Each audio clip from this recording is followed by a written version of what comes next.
Electricast. How many discounts does USAA Auto Insurance offer? Too many to say here. Multi-vehicle discount, safe driver discount, new vehicle discount, storage discount, legacy. How many discounts will you stack up? Visit USAA.com/auto discounts. Restrictions apply. Hey, it's Paris. You know I love sparkly things, right? Like stars. Duh. And thanks to Hilton and Auto Camp, I just slept under them. Picture me, serving looks by the fire outside my luxurious Airstream, making s'mores with the kids, while a national park is our backdrop. The great outdoors meets Hilton hospitality. That's hot. Explore all the new ways to stay at Hilton.com. Hilton for the stay. So the real value add that I see for blockchain in games is allowing massive networks of players to transact value, the digital value for their digital economy. I think what's the really exciting part about what this technology allows for is it allows for new and innovative systems by which creators can be rewarded for placing value within an ecosystem. Wills. Chris, good to see you. Good to see you too. Thanks for coming on the show. So just a little history for us. I met Wills at GDC. It was instant kindred spirit. And then basically, I think you've got a lot of great stuff to say about the state of the industry right now. So why don't you take a couple minutes, just introduce yourself, what do you do, and set people up with some perspective so that you and I can really get into the state of the nation. No, absolutely. And thanks so much for having me on. Genuinely honored to be here. But yeah, no, I can do a little bit about myself. I've definitely been, a lifelong gamer. It's been something that's always been very important to how I view not just gaming and my, interactions with people, but art and critical opinion, because I feel like gaming is in a really interesting spot where it really it rides that line of almost like art and drug, and in a really interesting way. And I realized very early on that I hated a lot of people's takes on games. Sure. And then that you can be wrong about video games, and you can think a bad game is good and a good game bad, et cetera, et cetera. Yeah, totally. And it's also, it's very personal and subjective as far as your experience to that game. And there are games that I don't like to personally play, but I understand their value.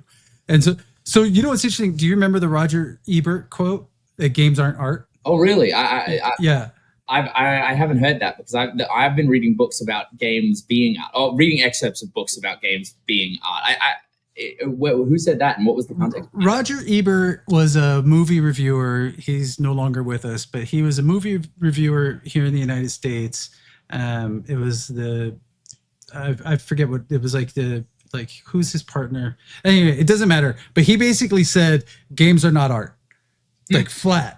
Categorically. And I think at that time, it really pissed me off, because basically I was like, no, they are. And in fact, it's a different kind of art because it requires interactivity, right? It's almost a more personal style of art. But then in that exploration over the years, I would say that in the current state of our industry, I wouldn't do a blanket statement, and I wouldn't call anybody out specifically, because some people, like I said, it's so subjective.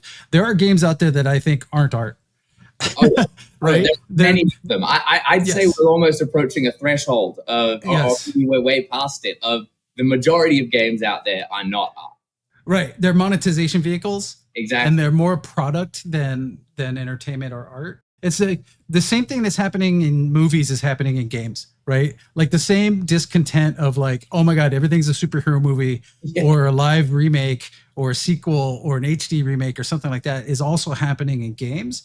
But to me, that's not cause for sadness or lament. It's actually, I think, an indicator that we're about to go into a creative explosion. No, absolutely. Couldn't agree with you more there. So I think how I got into the games industry was actually, I kind of stumbled into games. I went to college for PPE and math. PPE stands for politics, philosophy, and economics. And basically what I got was a glorified high school diploma in everything, because I had no idea what I wanted to do. Right. And I was doing a little bit of finance because everybody was doing finance. And I was like, okay, I'll do that. And when I worked in finance for a summer, I actually just up the road in Brentwood, I wasn't having a great time, and I was like, this is like a flawed system. Surely there's something that we can do about this.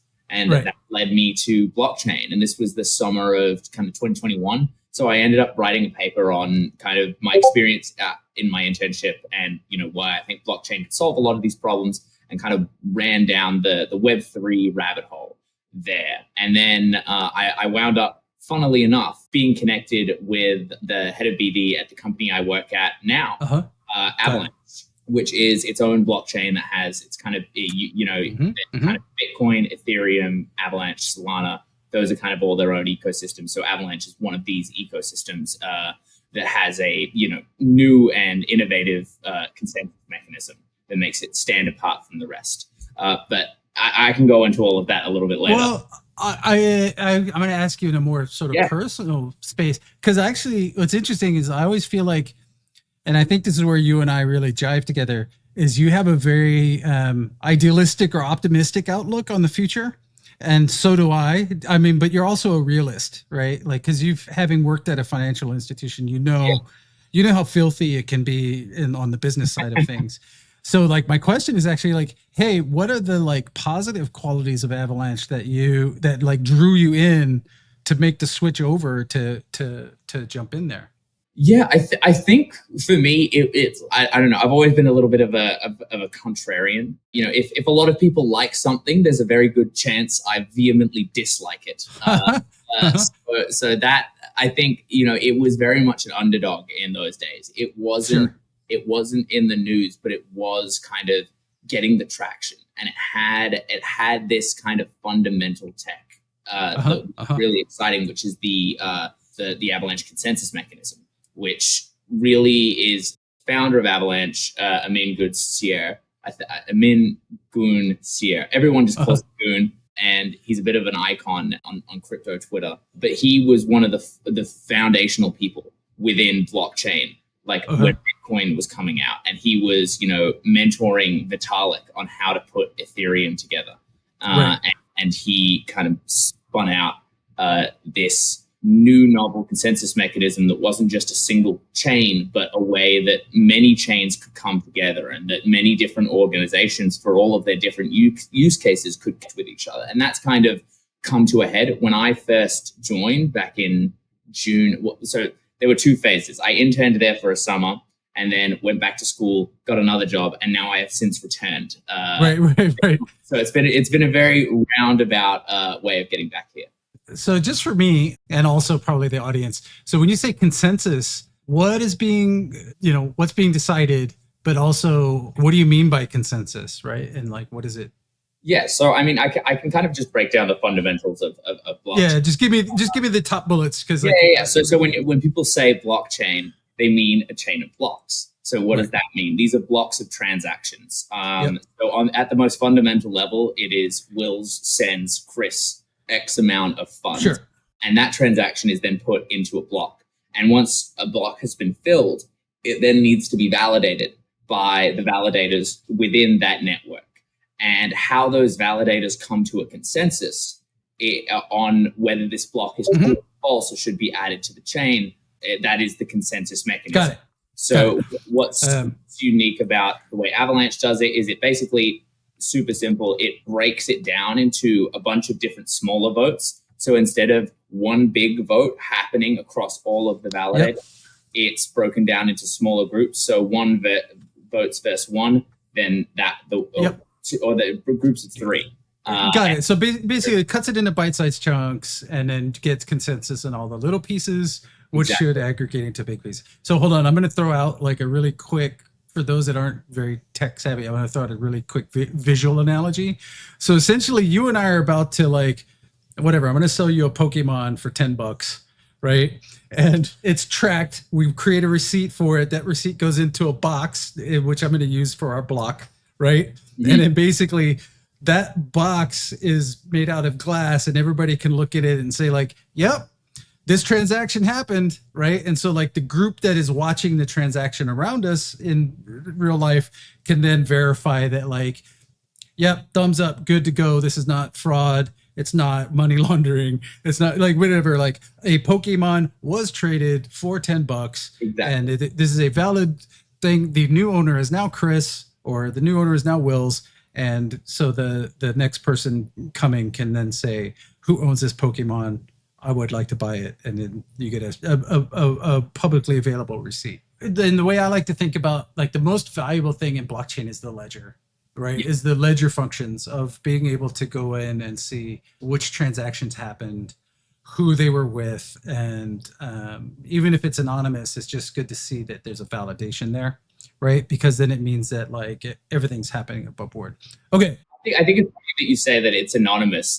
Just to touch on this, because this is an argument. It can be, right? It can be, but almost inherently, it's one of the most open and transparent systems ever. The only reason that you do see those kind of negative headlines of it being used for malevolent things is because we don't have that kind of public access to be able to connect people to wallets. Right. If you know someone's wallet, you know everything about them, and you can know everything that they've ever done. So it's an interesting kind of double-edged sword of anonymity and lack of anonymity once you have enough information. And that's a really interesting problem. So what's interesting is, like, I can tell you from my time at Nexon, if you show me anonymized data, I can get really close to who they are. Yeah. If you do enough investigation and you have all the transactions open, just because your name is 0x000B79281 doesn't mean that you're actually anonymous. It just means that your screen name is a bunch of characters and random shit. Exactly. So, okay. So in your experiences in this relatively new, and even though I know we're years in now, in this relatively new space, what I want to do is compare and contrast your viewpoint on, like, where the state of the industry is from a Web3 POV and where I'm seeing it from, like, a staunch old school kind of way, right? Like, where I see the system is and where I think it's breaking down. So give me what your viewpoint on, like, the state of the industry from, like, a Web3 POV. So the real value add that I see for blockchain in games is allowing massive networks of players to transact value, the digital value for their digital economies. You know, I don't think we need any more proof that, you know, digital economies are here. And, you know, this kind of archaic notion of, like, needing to pay for real things doesn't apply to the virtual world. Kids will pay thousands and thousands of dollars for Fortnite, Roblox, all of these kind of things. And CSGO skins is kind of the example that I like to use. That's a massive network of millions of players who all have demand to use these assets, not even to own them, but to transact with them, to trade them between each other. And that's I think I still hold as the main value add of Web3 is to be able to transfer these assets between players. How that kind of comes to take form at the moment, I think, is in large, massive multiplayer environments. So the kind of two major use cases, you know, that we have at the moment, one a little near and dear to your heart is MapleStory Universe from Nexon. So they just launched their MapleStory Universe, which is kind of the on-chain branch of MapleStory. And that's been seeing massive success. Players are engaged. Players are farming bosses, trading items. I think the highest value item trade was like 16 grand as of a week ago. Yeah, it's bonkers. Like, the stuff that's happening in MapleStory Universe is, like, it's wild. And I think part of it is because it is Nexon and they're a trusted vendor, which means that people are comfortable enough to say, like, oh, I can trade this amount of money here. It's secure, and I'm going to get the value that I want out of this thing. So yeah, so I think that is the prime use case, right? Where you have a network of millions of players who are looking to transact and looking to do it securely and quickly, and with you know, a little bit of upside. You know, like, people know that gray markets exist in MMOs. We know that, you know, people are gambling CS:GO skins. I mean, Chinese prison gold farms. It's like, it doesn't matter. Like, there's going to be a way around. Sorry. You know what? I can't just throw that out without explaining it a little bit. So, like, I know you know what I'm talking about. Okay. World of Warcraft, people were trading in-game gold and they were selling it on eBay. Then they got banned from, like, basically there was this side market going on where people were trading each other gold in game because they were allowing in-game transactions. And so basically there were whole prisons in China that basically got, instead of a workout yard, they got a computer room, and prisoners would be gold farming all day. And then they would sell that gold online to, you know, other markets. And they were making a killing off of essentially, like, free labor, quote unquote free labor. Right. So that's why I say, when I say Chinese gold farms, it's like a great example of how you could think you have a really good system, but there's always somebody that's going to try and find a loophole or a way around it or some exploit. And to that point, really what blockchain enables and kind of like real value, giving real value and real kind of transactability to these assets, it allows the player to get in on a cut of this value in a way that is, public. As we said before, one of the core foundations of blockchain is that it is a public ledger. So they can engage in these transactions with other players and, make and benefit from being a part of ecosystems at a more fundamental level and tapping into that kind of want to trade and engage outside of the core game loop. So I'm going to jump in on there's two things here, but I'll hit one first. So here's the thing though, and I think this is where a lot of the mystery comes from. Like, imagine if you went to the B of A down the street or the bank, right? And basically every transaction that day was actually on a computer screen that was just going, and you could basically go in and see, who deposited what, who actually spent money on stuff, etc. That's essentially how it's intended to work. The problem is there's a human problem, and the human thought process is like, most people don't care. Yeah. Right. So like the takeaway, there's a couple of things.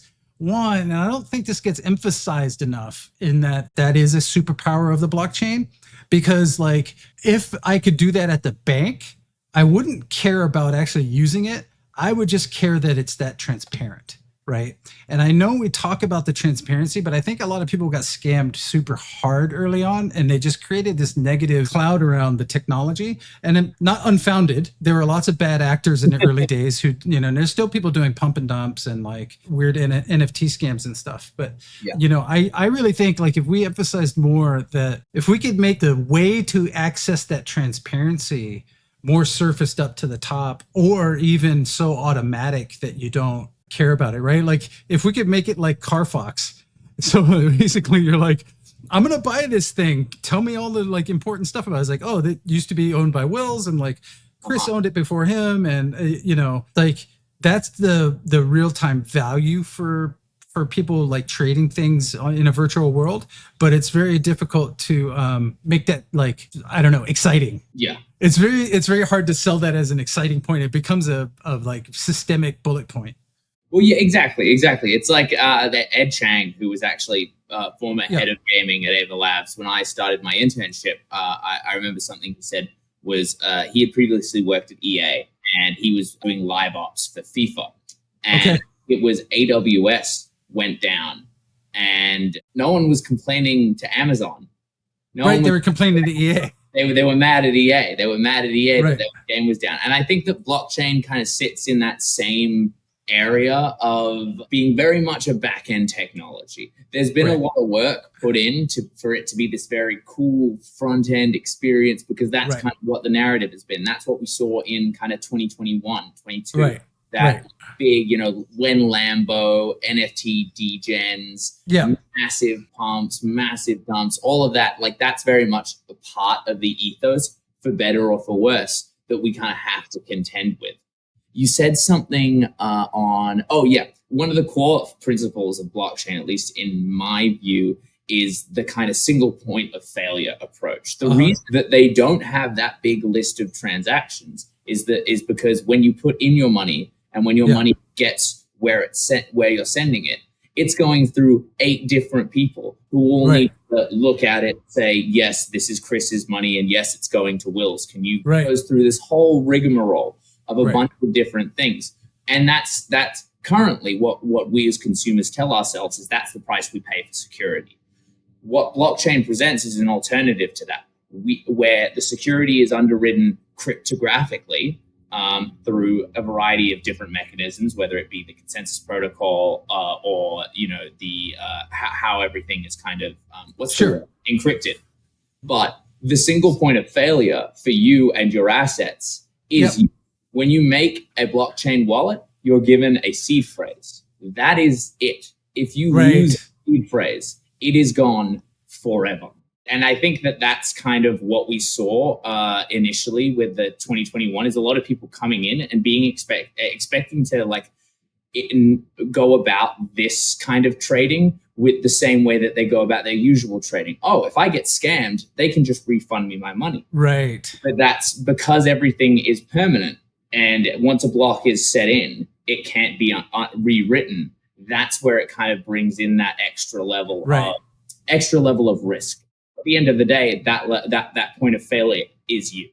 Right. And the way this is generally solved in regular business is a person who's a manager, or basically someone who can intervene and sort of do or bend the system's rules a little bit. Like, you did this, our policies did not do Y, but I can actually override that, right? And then, and like systemically, blockchain doesn't really allow for that unless you build a layer on top of it.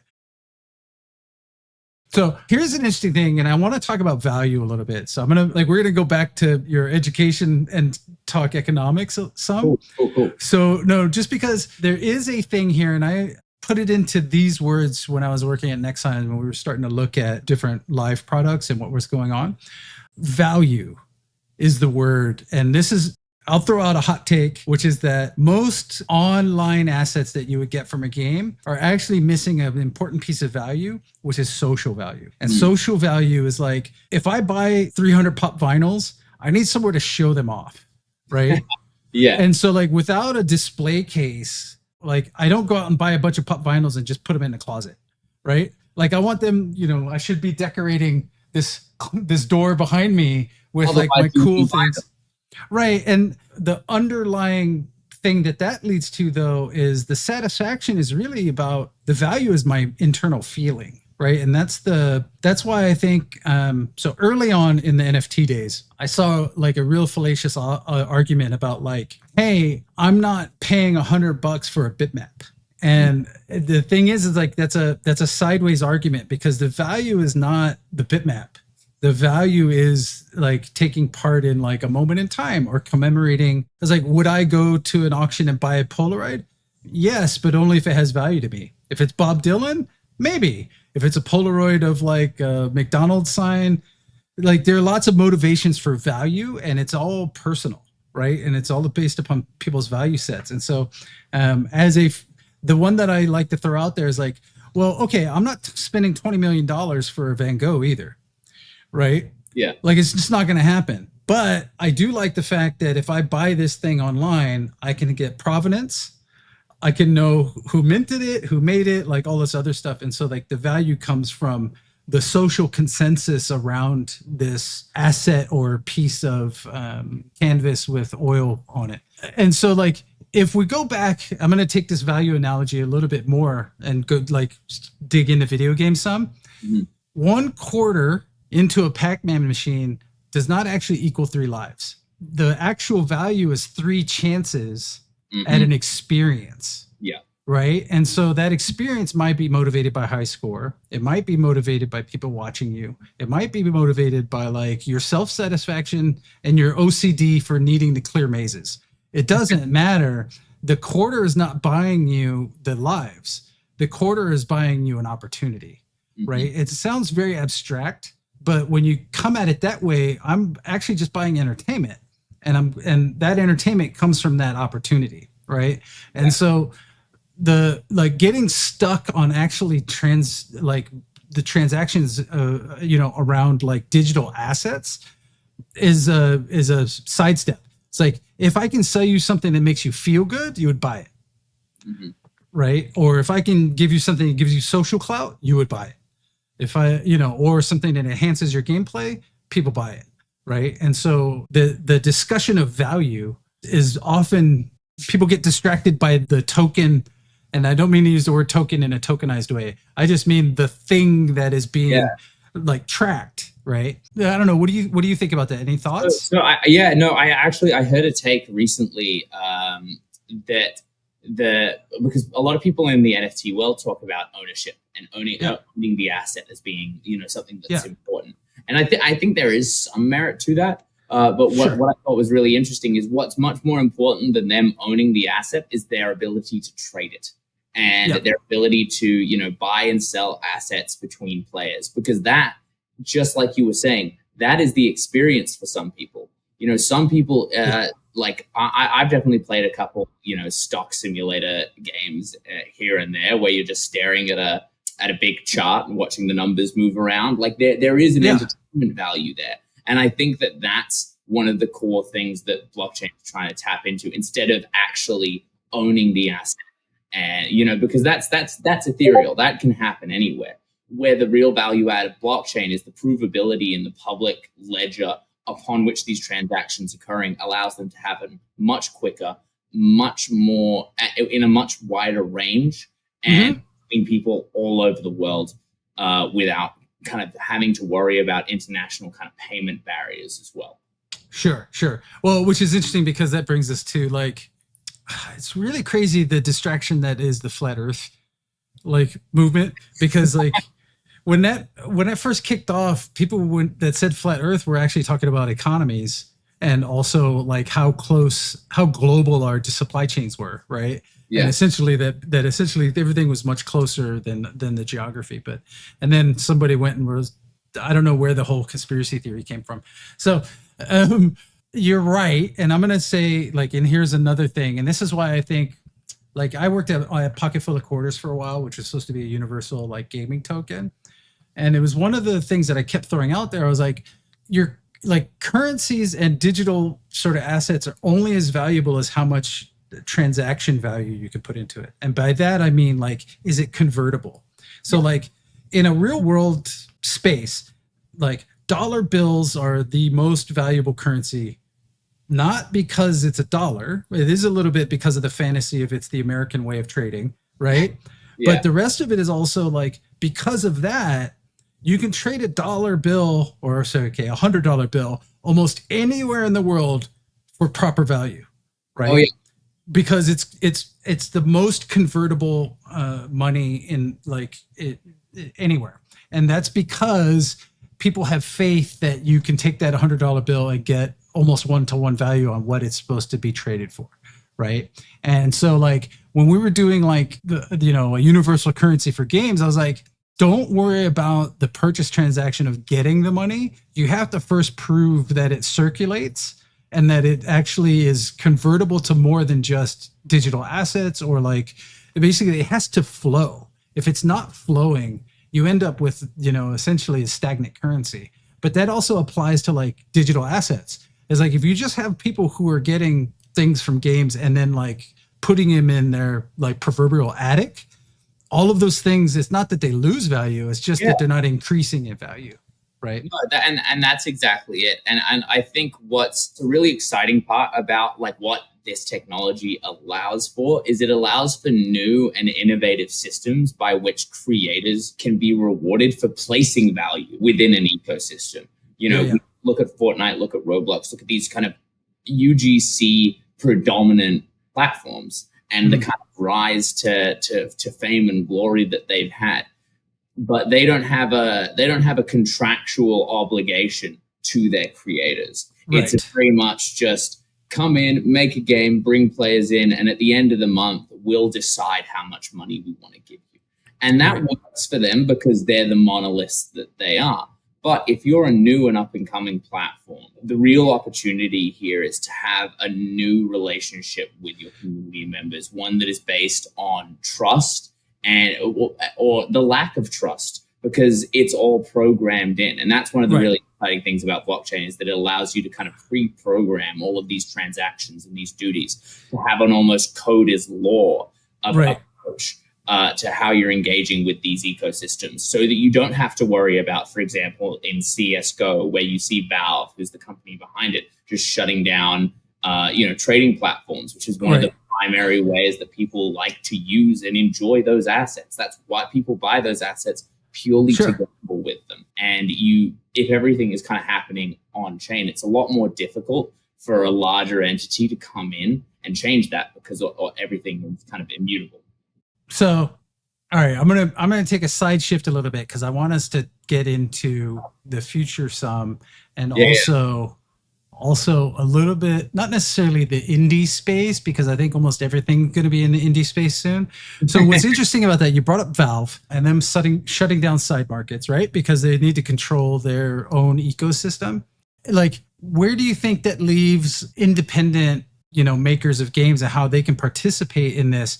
I think it's actually potentially advantageous because they don't necessarily have to exert any calories in controlling the market or ecosystem around their game, right? Yeah, no, and I just to put it out there, I definitely don't. I'm not someone who believes that every game should have a blockchain component. I think 1,000% agree. Right? I think it's an art form in and of itself to figure out how to properly implement blockchain into games.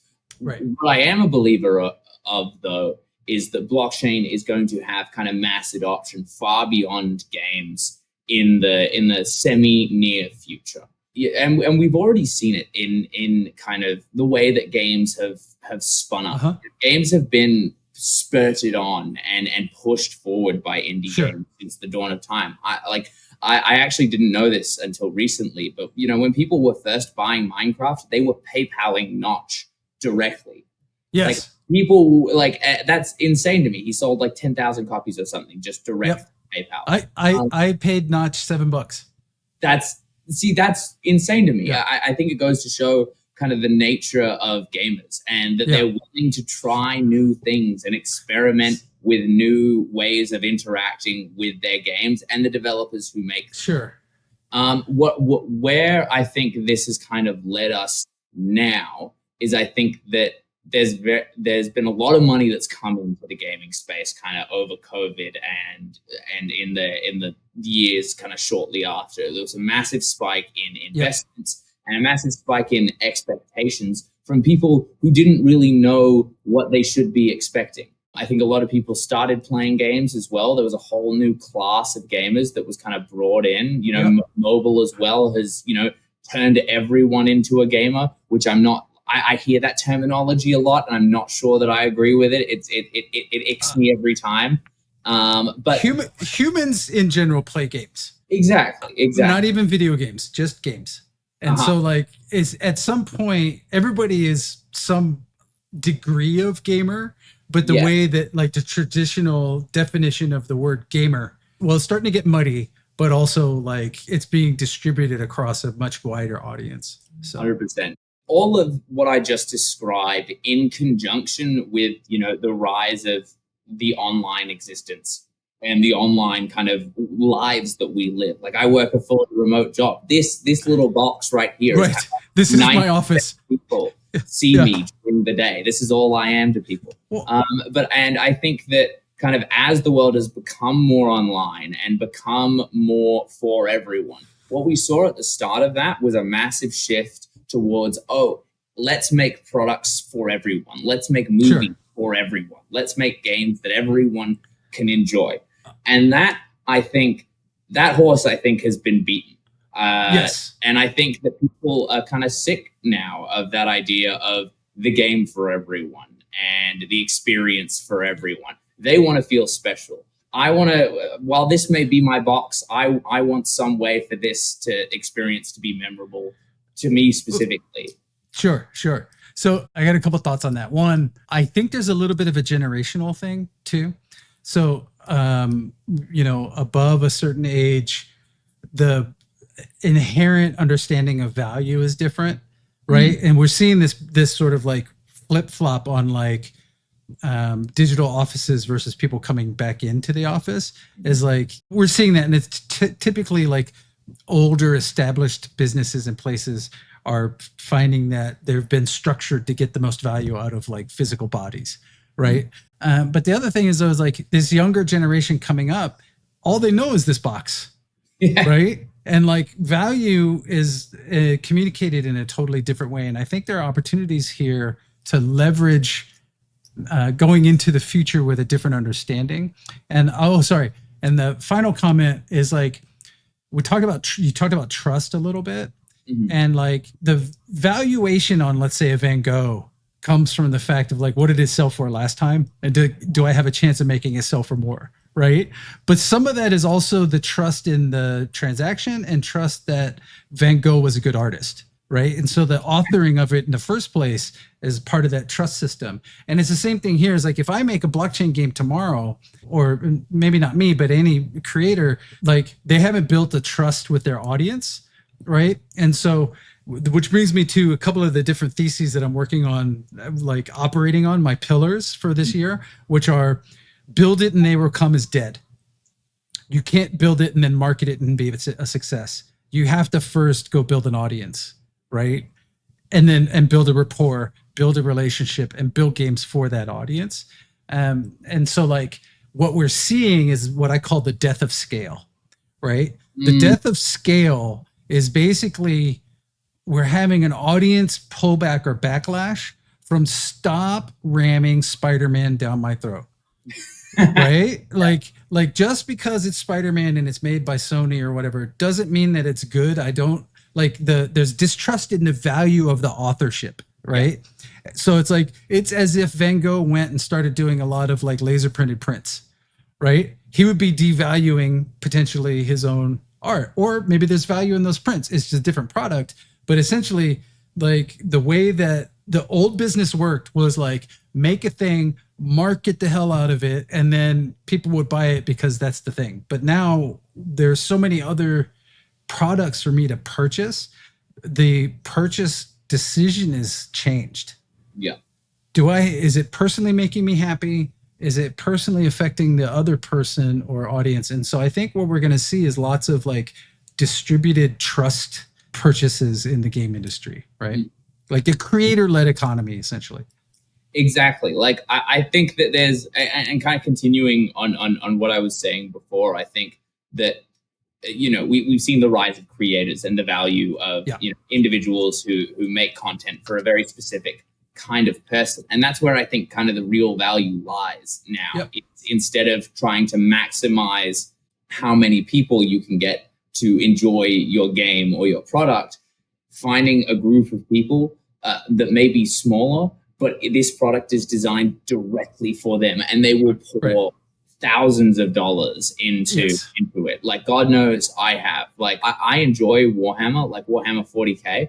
Yeah. I don't even play the tabletop game, but in terms, I've bought the figurines to try to play it just because I like the lore so much, and I've bought video games about it because that's my preferred medium. And I bought like a coffee table book on like history of miniatures and stuff. Sure. This is all for a game, like a fundamental tabletop game that I don't play. And I think that there are so many examples of universes and experiences that can grip people so deeply because it makes them feel unique. It makes them feel like they are an individual. And it's an element of expression within the kind of box that we live in.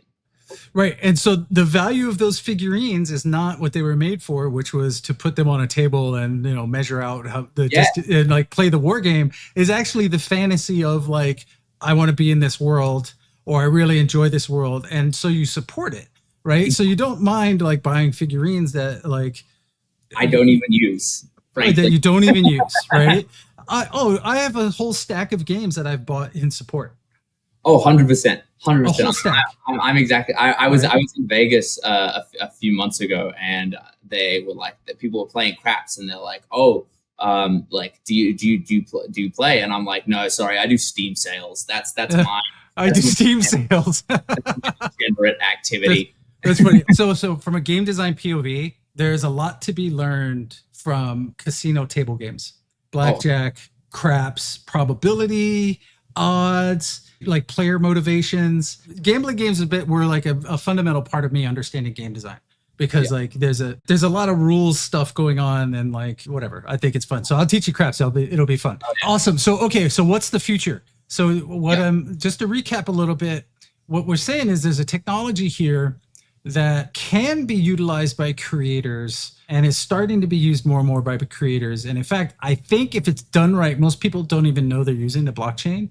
Precisely. And so, you know, they just have trust in the fact that systemically they're being taken care of, and that the creator is taking care of them, because that's the human element. And I think that's what was missing before. Like, we used to put our trust in authority, but now with the death of scale, that trust is actually much more about like the feeling of a relationship. right? And so the credibility of the value that you're getting from whatever technologies, including blockchain, is going to come from the creators that you're supporting or who you're into. So as an indie, where's my head go here? Like, what am I doing?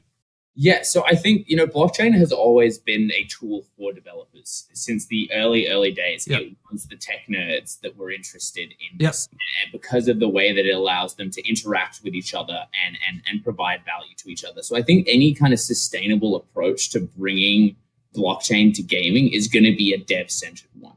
And I think one of the real opportunities for value is how do we allow devs to work together outside of a 500-person studio in LA or Montreal. Yeah, sure. How do you sort of engage with these contracts? Because a lot of the times people who want to make games, who love video games and want to kind of take that next step are prevented from taking that leap because they lack in one of the countless areas of expertise that are required to make a game.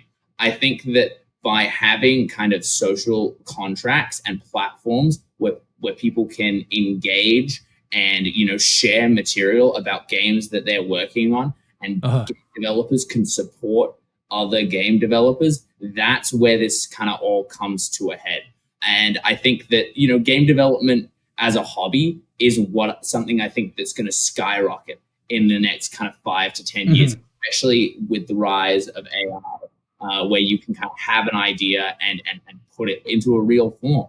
And how you can kind of connect these people is, as we've seen with countless examples like Discord, like Facebook, these kind of online media platforms, is through decentralization. Whoever is able to connect these people and allow them to transact the value that they're giving to each other. Because when I make a game, and when I help someone, if I help someone with their game, not only do I believe that I'm entitled to that specific labor, but I think I'm also entitled to, the byproduct of that labor. If this game goes on to be a super successful product, how do I ensure that by putting in the 6 hours of my time that it took to, create this asset, or, 30, 40, 300 hours of my time? Or even more so, so I'm starting to see the idea that maybe we can start to break down the wall between developer and audience a little bit. Because in the old days, all of us geezers were sitting around in dark caves making games and never meeting the audience, right? Like if I go through my Rolodex, I can think of lots of all-star game designers and developers and artists that nobody's ever heard of because of the way we were structured before. And I think this technology is really going to allow us to open that up and not create demagogue rock stars, but more create communities around people that are doing either amazing things or just stuff that you like, right?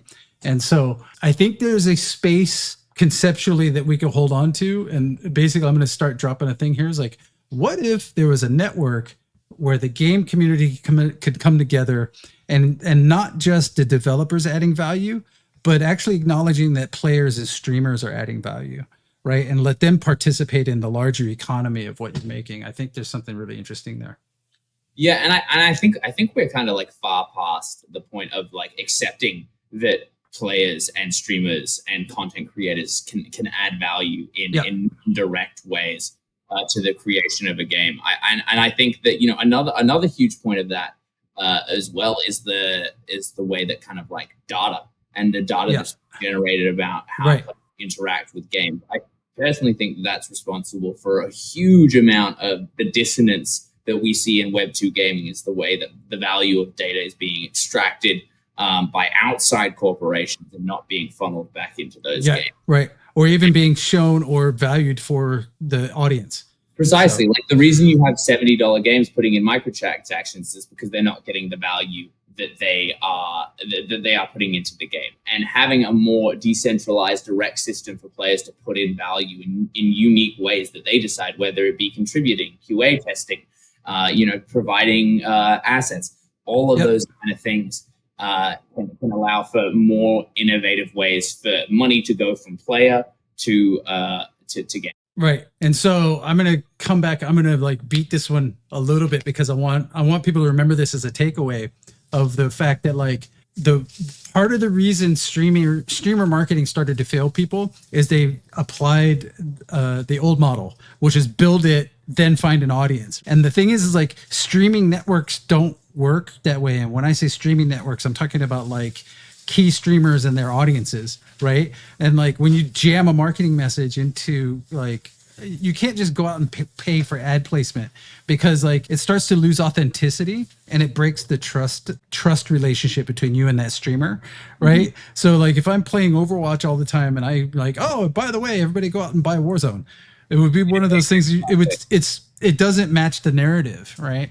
And so like the solution, I think, is to get streamers to be part of your community early on, so that they are message amplifying, but not necessarily at scale, right? Like I think a lot of like established companies will look at the way streaming works and be like skeptical that that's going to help them out, because they don't understand. They keep looking at it like it's an ad placement, right? As opposed to it's a relationship. And like when you have a large scale company, you do not, it is the illusion of building relationships with your audience, because generally they want to be efficient with like getting things to market, right? Mm-hmm. And like ROI, return on investment for marketing dollars, et cetera, et cetera, et cetera. And they're not necessarily going to build, they hire community managers, but their business is not based on the community. That's just a marketing function of just keeping the hardcores happy, right? So anyway, I think there's a new future for us where the community for games is like porous separation, as opposed to I build it and throw it over the wall. Exactly. And I think blockchain helps with that, because even from an early stage, you could be exposing things and ownership very early, to the audience, as long as you're not like doing some of the bad actor stuff that's happening or that has happened in the past. And that kind of decentralized, community funded activity has a long history in games. Look at Star Citizen, look at Kickstarter. Yeah. And ways that games get funding, they've always had to be creative, and they've always had to be innovative in the ways that they engage with their audience. Right. And I think that blockchain is just another step in that direction. Is how do you provide of an IP, of an asset, of a part of the game that you've put in. I think it's a super valuable tool, and I think there are ways to leverage it, but I think maybe even come back on and you and I can do some ideation or brainstorming on like how to use blockchain in the proper way, right? More than happy to. I mean, I spend 8 hours a day doing it. So right. Why don't you come back again? Let's basically design a game from scratch, but like keep it simple, but discuss some of the things around it that I'm talking about, which is like, how do we get the community involved, like pre-alpha? How do we get, people attached to this? Because I think you have to think about building your games a totally different way here in the future. And it'd be great if you and I ran a couple of exercises and basically exposed some of that, as opposed to like, I write a doc, we make some stuff, put it up on Steam, and then we spend marketing money, right? Like that's the old way. So yeah. Right on. That'd be awesome. Awesome. Well, thanks for coming on, Wills. I don't know, sometime in the next month or so, we'll just come back on. And let's design something for the blockchain. Like basically just expose the process a little bit so that people can understand that it's not just a cash grab. Hell yeah. Sounds like a plan. Awesome. Thanks so much for having me on. This has been amazing. Dude, thanks for taking the time, man. I always enjoy our discussions. Brain Arcade is a Princess Hermit production, produced by Kyrene Kim, music and mixing by Jonathan Ontiveros. The podcast is hosted by me, Chris Cross. You can find me and my other endeavors at coffeeorcross.com.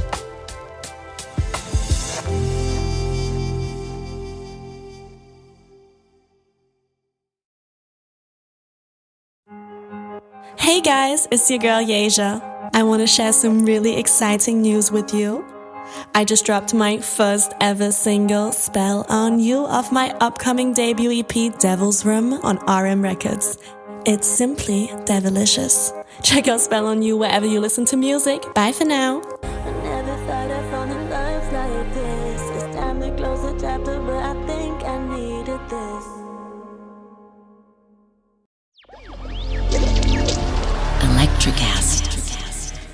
Welcome to the Candle Power Hour. Come with us backstage, behind the scenes of show business spanning over 4 decades and bringing you the experiences that can only be told by the people who were there. Our guests are from the A-list, the F-list, and everyone in between. Get set for some of the most insane, hilarious, and inspiring stories you will ever hear. I'm Mercury. And I'm Diego. Your host for The Candle Power Hour. Electricast.